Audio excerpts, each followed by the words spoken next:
It was a dark night. The moon was hidden behind thick black clouds, and a cold breeze swept through the empty streets. A few miles away from the city, in the middle of a dense forest, a lone taxi drove along a desolate road. Ravi, a regular taxi driver, was behind the wheel. But what happened that night changed his life forever. The clock struck 2:15 a.m. Ravi was exhausted but was hoping for one last ride before calling it a night. Suddenly his phone buzzed with a ride request. The pickup location was in a secluded area where people rarely went at night. A strange feeling crept over him, but he needed the money, so he accepted the ride, assuming it would be just another passenger. When he reached the location, he saw a woman standing by the roadside.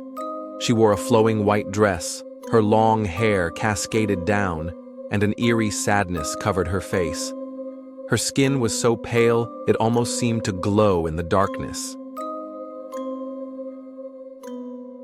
Without saying a word, she got into the back seat. "Where to, ma'am?" Ravi asked, glancing at her through the rearview mirror. "Just drive straight. I'll tell you when to stop," she said in a cold, lifeless voice. A chill ran down Ravi's spine, but he pushed the feeling aside and started driving. The road was flanked by thick forest, the air was damp, and a strange, musty odor began to fill the taxi, like something rotting. As the car moved deeper into the forest, an unsettling silence took over. Ravi felt an unnatural chill, even though the AC was off. After a few minutes, he noticed something strange. The woman's reflection in the rearview mirror was blurry. He adjusted the mirror, and just then, she let out a soft chuckle. "You're looking at me, aren't you?" she whispered. Ravi's throat went dry. Without responding, he pressed harder on the accelerator. But now, strange noises filled the car. Whispers, faint cries, and an eerie laughter echoing in the silence. Suddenly, the woman spoke again. "Stop the car here." Ravi obeyed and turned to look at her, but the back seat was empty. His heart pounded violently. Suddenly, the car's engine roared back to life on its own, and the gears began shifting as if possessed. Terrified, Ravi tried to open the door, but it was locked. He hesitantly glanced at the rearview mirror, and his blood ran cold. The woman was no longer in the back seat. She was right behind him.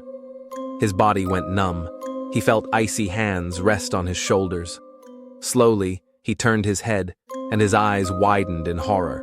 She was now inches away from his face, but her appearance had changed. Her eyes were nothing but black voids, and fresh blood dripped from her lips.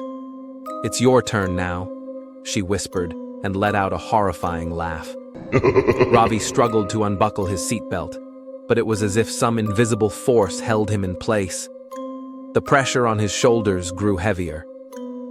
"Now you are where I was," she whispered again. Ravi's hands turned ice cold. He suddenly heard the sound of long fingernails scratching near his ears. He used all his strength to break free and escape. As soon as he got out of the car, he looked up and saw her sitting on the roof of his taxi, her long, decayed fingers reaching toward him. Ravi tried to run, but his feet were glued to the ground. The woman now leaned closer to him, her freezing breath sending a chill through his soul.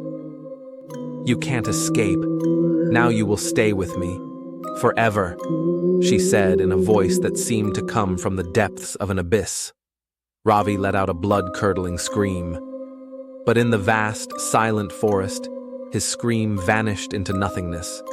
A few days later, another taxi drove down the same road. The driver, Arjun, received a ride request from the same location where Ravi's abandoned taxi had been found. He hesitated for a moment, but eventually he accepted the ride. When he arrived, a man stood by the roadside, tall, thin, with eerily white eyes. He slowly got into the taxi and, in a soft voice, said, "Just drive straight. I'll tell you when to stop." As Arjun's car moved into the darkness, the man in the back seat smiled strangely. Arjun glanced at his mirror and felt his stomach drop. Now, there wasn't just one passenger in the back. There were two. A woman in a white dress and a man with ghostly white eyes sat side by side, both staring directly at him. "It's your turn now," they whispered in unison. That night, Arjun's taxi was found abandoned by the roadside, but he was never seen again. If you ever find yourself driving alone at night and pick up an unusual passenger, be careful. The next turn might be yours.